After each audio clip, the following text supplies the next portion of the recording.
This video is created by Jagrat Creations, useful to the students who are reading for CPT, CBSE, ICSE and other higher secondary boards, wherein this chapter is in syllabus.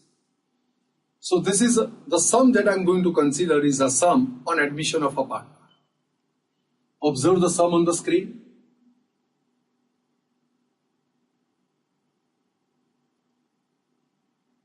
Read it carefully, then I shall solve.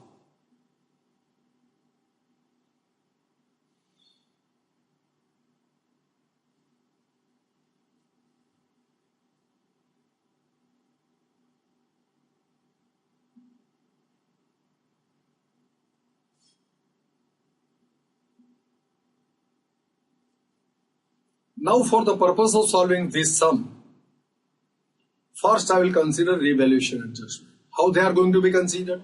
Increase in the balance sheet value of fixed asset being gain credited to profit and loss adjustment account. The other name thereof is revaluation account. Decrease in the balance sheet value of asset is a loss that will be debited to profit and loss adjustment account. The other name thereof is revaluation account. Similarly, increase in liability being loss debited to profit and loss adjustment account, and decrease in liability is a gain credited to profit and loss account. And the new value of assets and liabilities after revaluation will appear in the balance sheet after admission. So first I am going to consider the revaluation adjustment account.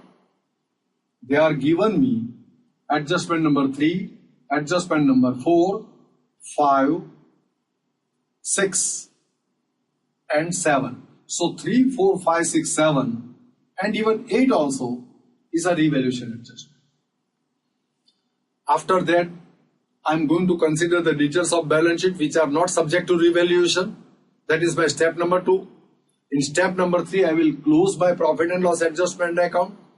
Find the revaluation profit or loss that will be distributed amongst partners of the partnership firm before admission, that is all partners, in the ratio of 2:1. After distributing this gain or loss of profit and loss adjustment account, I am going to start with, or I will consider, the goodwill adjustment. The new partner brings goodwill, 18,000, that will be given to the sacrificing partners in the ratio of sacrifice. Here you are given the old ratio. You are not given any details about the new profit sharing ratio, and you are also not given the details of the sacrifice made by each partner. In such situation, always take this old ratio as the sacrificing ratio, and this goodwill of 18,000 will be distributed in the ratio of 2:1 being sacrificing ratio. After that, capital adjustment, if at all there, it will be considered, and then we shall conclude the sum. Let us start. Profit and loss adjustment account, balance sheet, cash account, capital accounts. Consider revaluation adjustment. Land and building valued at 1,90,000, its value is 1,85,000. Increase in value 5,000 credited to profit and loss adjustment account, and the new value 1,90,000 appears in the balance sheet and 5,000 is credited to profit and loss adjustment account. Next, adjustment. Increase the value, increase stock value by 15%. Stock is 32,000. 15% increase means 4,800. New value of stock is 36,800 that will appear in the balance sheet, and 4,800 being gain credited to profit and loss adjustment account. Decrease the plant and machinery by 5%. 65,000 minus 5% thereof 3,250. 65,000 minus 3,250 new value 61,750 that will appear in the balance sheet, and this decrease in value being loss debited to profit and loss adjustment account. Provide 3% bad debt reserve on debtors. Debtors are 40,000, 3% they are on 1,200. So bad debt reserve required is 1,200. Existed 2,000. So 2,000 is the bad debt reserve existed. Against that required amount is 1,200. So there is a excess bad debt reserve. excess provision, which is a surplus, that will be credited to profit and loss adjustment account. So required bad debt reserve will be deducted from debtors, and the excess bad debt reserve, excess provision for bad debt reserve will be credited to profit and loss adjustment account. Next, give the adjustment effect. Outstanding salary 400 not recorded. Outstanding salary being liability appears on the liability side.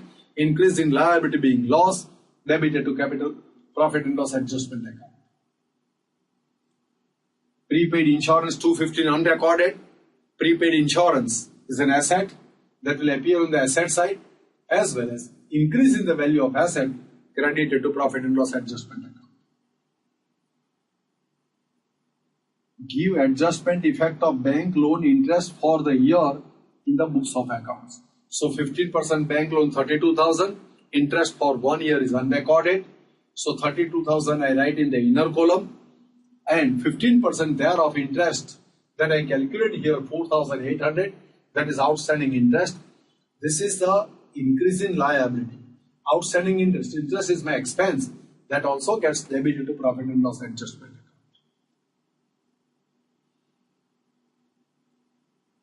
Workman compensation claim amount is estimated to be 3,000.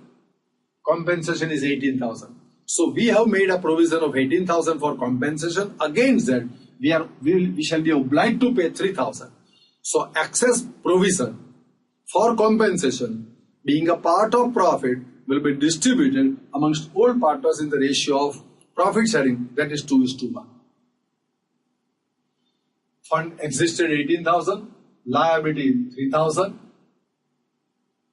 So 3,000 liability will appear on the liability side, and 15,000 will be distributed in the ratio of 2:1.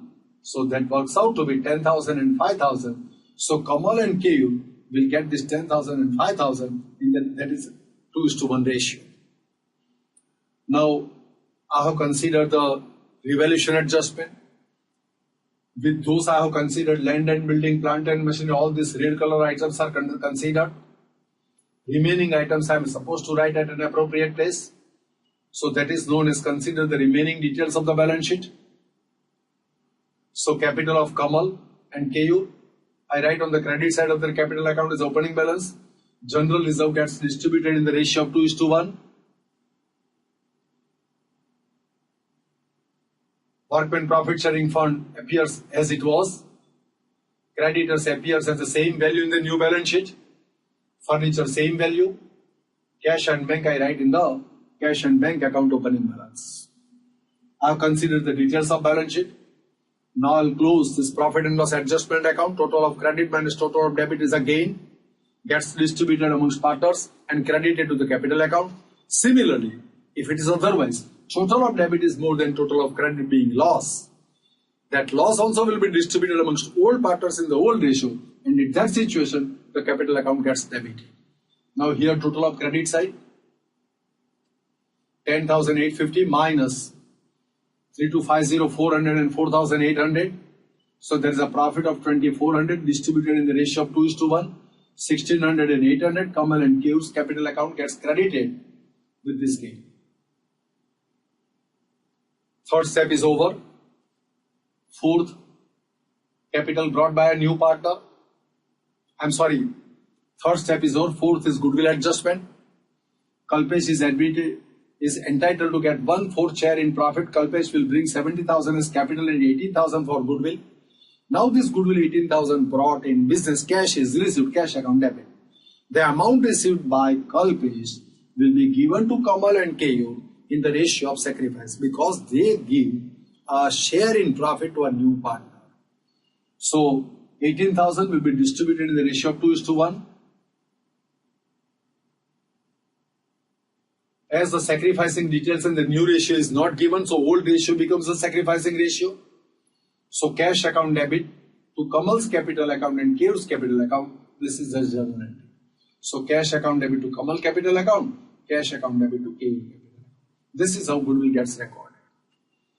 After this goodwill adjustment is over, let me write down the capital brought by a new partner. Cash account debit to 70,000, cash account debit 70,000 to Kalpesh capital account credit 70,000. This is how the capital gets recorded. Now I will find the capital balance and I will write that in the balance sheet.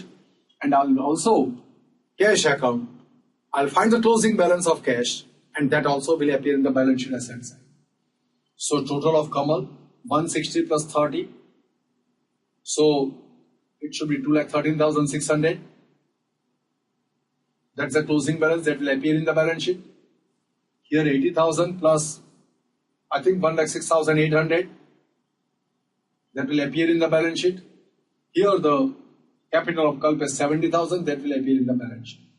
Now let me find out the cash balance. 1,45,000 is the cash balance. That will appear on the balance sheet asset side. Now in total the balance sheet, both the sides should agree. If you work out, that works out to be 4,97,600. This is how balance sheet totals agree. I have tried to explain you this sum. I feel that you have followed. Thanks to all of you.